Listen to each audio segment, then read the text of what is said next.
বাংলাদেশিদের চিকিৎসা না দেওয়ার সিদ্ধান্তে তীব্র প্রতিবাদ জানিয়েছে দেশটির চিকিৎসক সংগঠন ইন্ডিয়ান মেডিকেল অ্যাসোসিয়েশন IMA।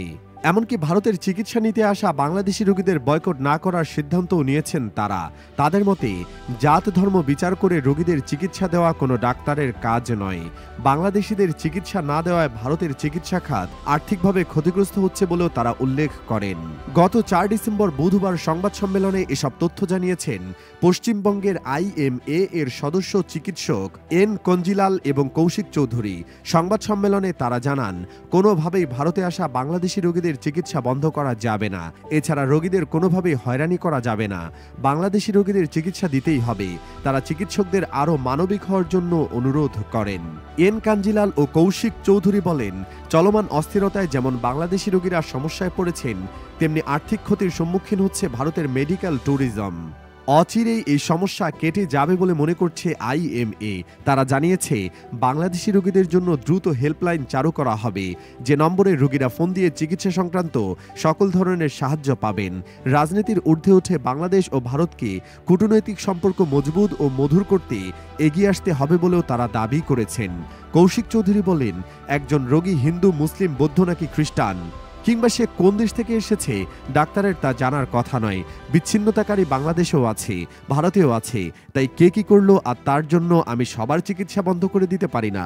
এর আগে গত 29শে নভেম্বর শুক্রবার বিকেলে সামাজিক যোগাযোগ মাধ্যমে কলকাতার বেসরকারি JN রায় হাসপাতাল কর্তৃপক্ষ জানিয়েছিল, সাম্প্রদায়িক পরিস্থিতির জন্য বাংলাদেশের কোনো রোগীকে তারা চিকিৎসা দেবে না। ওই হাসপাতাল কর্তৃপক্ষ চিকিৎসক শুভ্রাংশু ভক্ত প্রকাশ্যে কথা বলেন। বাকি চিকিৎসকদেরও এই সিদ্ধান্ত নেওয়ার আহ্বান জানান তিনি। যদিও এমন সিদ্ধান্ত নিয়ে চরম বিরোধিতা করেছিলেন পশ্চিমবঙ্গের মন্ত্রী তথা কলকাতার মেয়র ফিরহাদ হাকিম।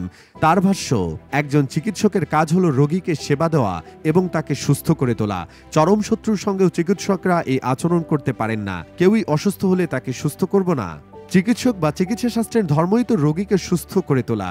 এদিকে সাম্প্রতিক পরিস্থিতিতে দুই দেশের ব্যবসাতেও প্রভাব পড়া উচিত নয় বলে মনে করছেন বেঙ্গল চেম্বার অব কমার্স। সংগঠনটির সদস্য তথা ভারতের খেলানা বিভাগের সেক্রেটারি অনির্বাণ গুপ্ত বলেছেন, চলমান ইস্যুতে দুই দেশের ব্যবসায় কোনো প্রভাব পড়বে না। গত 4 ডিসেম্বর বুধবার তিনি বলেন, সংগঠনের তরফ থেকে আমাদের কোনো সিদ্ধান্ত দিতে পারি না। ভারত সরকার যেভাবে বলবে সেভাবেই আমাদের সংগঠন চলবে। ব্যক্তিগতভাবে আমি মনে করি দুই দেশে একটা সুষ্ঠু সম্পর্কে আমরা এগিয়ে যেতে চাই। রাজনৈতিক উত্তাপ ব্যবসায় যেন না পড়ে। দুই দেশেরই উচিত দুই দেশকে সম্মান করা। আমি মনে করি সবকিছু ভুলে আমাদের মধ্যে যে হৃদ্যতা ছিল সেই সম্পর্কই আগামীতে আরও মজবুত হবে। কলকাতার নিউ মার্কেট এলাকার মার্কুইস স্ট্রিটকে সেখানকার ব্যবসায়ীরা মিনি বাংলাদেশ বলে থাকেন। এই এলাকায় গড়ে ওঠা সব ব্যবসা প্রতিষ্ঠান ও হোটেল রেস্তোরাঁর প্রধান ভোক্তা বাংলাদেশি নাগরিকরা। কলকাতার সেই মিনি বাংলাদেশ জুড়ে এখন চলছে হাহাকার। দেশটির সংবাদ মাধ্যম হিন্দুস্তান টাইমস বুধবার এক প্রতিবেদনে বলছে, বাংলাদেশি নাগরিকদের উপস্থিতি কমে যাওয়ায় কলকাতার মিনি বাংলাদেশে ব্যবসা বাণিজ্যে ধস নেমেছে। স্থানীয় ব্যবসায়ীরা বলেছেন, এভাবে চলতে থাকলে কিছুদিনের মধ্যেই তাদের প্রতিষ্ঠান বন্ধ করে দিয়ে পথে নামতে হবে। ফ্রি স্কুল স্ট্রিট এবং মার্কুইস স্ট্রিট মিলিয়ে গড়ে ওঠা মিনি বাংলাদেশ এলাকায় 2 শতাধিক হোটেল রয়েছে। আগস্ট মাস থেকে সেখানকার হোটেল ব্যবসায় মন্দা চলছে। হোটেল মালিকরা বলছেন, বর্তমান ব্যবসার ভীষণ খারাপ হাল।